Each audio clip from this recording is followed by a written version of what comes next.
ka-Saigar, welcome to my vlog. So panibagong araw na naman tayo. At syempre panibagong Saigar tayo, panibagong kulay at panibagong customer. Pero bagong lahat, shoutout ko muna si Sir Gab at saka si Mama Marisa ng Binangonan Rizal. Shoutout lahat sa mga taga, lalo-lalo sa Antipolo dahil marami tayong customer, at sa Teresa Rizal din kasi may mga customer na tayo doon. So yun, umpisa natin itong ipakita itong ating bagong gawang Saigar. Nakakabit ay isang Honda Click na 125. Okay mga ka-Saigar, first time natin mag-vlog na may pasahero, kasi may nagko-comment sa atin na bakit daw lagi tayo nag-vlog, wala man lang pasahero. So yun, may pagkakataon tayo na makapag-vlog ngayon dahil may bisita ako na mga taga-bakasyonista galing ng Romblon. So yun, sinamantala natin ang pagkakataon na ito na para makapag-vlog tayo nga na may pasahero. So lagi kong sinasabi dito na ang pasahero dito lagi kadalasan 2 o 3. Pero pag katulad nito ngayon 3, ayan. 3 sila, mga ganda. Ang isa maganda rin ba to? Ayan. Ayan, 3 sila, no? Pag dalawang malaki, nakatulad to, anak ko, malaki tong anak ko eh. Pag dalawang medyo mataba-taba, 2 lang dito.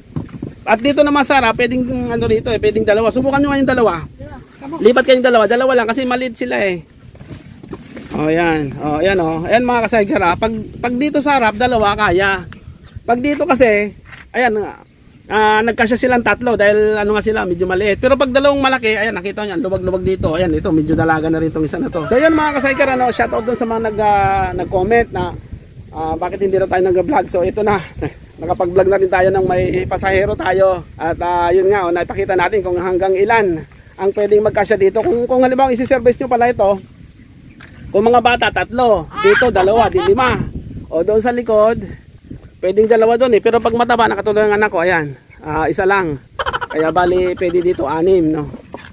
So yun mga ka-Saigar, at nakapag-vlog din tayo na ngayon ng may pasahero. Yung nga lang, medyo bata dahil wala tayong makuhang ibang rito, mga model, kundi sila lang dahil nagbakasyon dito sa ating bahay. So yun mga ka-Saigar, shoutout pala sa mga taga Binangonan Rizal dahil ito meron na tayong model na naman sa Binangonan at lalo na sa Antipolo dahil ang dami na nagpagawa sa atin doon. So napakaganda ng motor na ito, na Honda Click na 125 version 3. So marami na naman ang nagko-comment dito, manghihinayang bakit daw pinakabitan. So siyempre, kanya-kanyang dahilan yung mga rito, mga may-ari. Kahit ako nanghihinayang din, pero siyempre wala tayong magagawa dahil hindi naman sa atin tong motor na to. Pero ang ganda naman ng kombinasyon ng kulay na ito, dahil black and white. Ganun din yung kanyang sidecar, May halong orange nga lang ito. Pero mas maganda siguro kung nahaluan ng konting orange dahil may konting orange din, Pero ganun pa man, okay pa rin naman, Ang ganda ng black and white din talaga, malinis tingnan. Ano pala ito, balang dinagdag dito ni Sir at saka si Ma'am, ito yung glass frame kasama ng salamin, carrier, at saka itong pinto. At ito na rin yung yung tinatawag na rubber matting. Yan, nagpadagdag, bali 500 lang naman yan. At saka ito yung ginawang mags, may dagdag dito na 500. At saka ito pa, yung carrier dito sa baba at dun sa taas.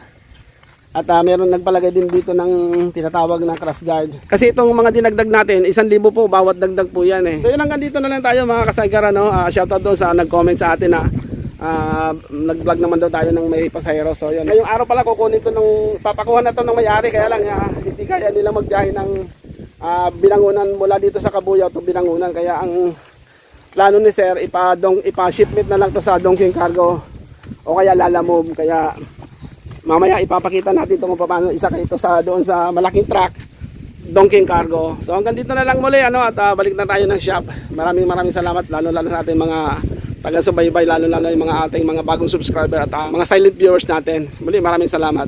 A few moments later.